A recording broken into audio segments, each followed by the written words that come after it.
So Kwanzaa was created with that understanding, that many oppressed and disenfranchised people are in a world that has a reality that's not reflective of their history or their lived experience. And it's created a lot of hurtful situations for people that has exacerbated the sociological, the psychological, and the economic chasm for many disenfranchised people, particularly people of color. So Kwanzaa was created to strengthen African American people, and it's a model for all people of African descent. And if you've done enough work with me, you know that I think that that is everybody. As its founder said, we wish for African peoples and all the peoples of the world all the good that heaven grants, the earth produces, and the waters bring forth from their depths. And so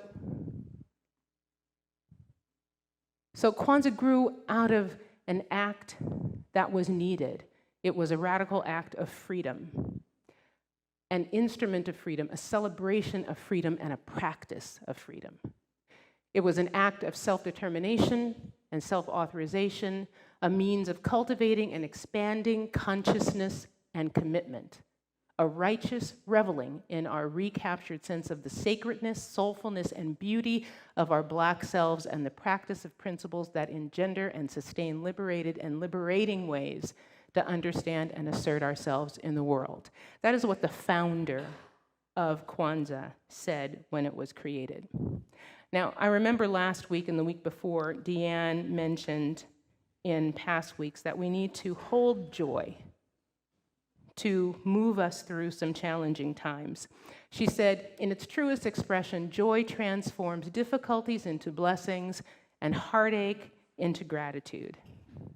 And if I were to go deeper, I would say that joy is radical, that it's a radical life-saving force. And Deanne mentioned that it's a force.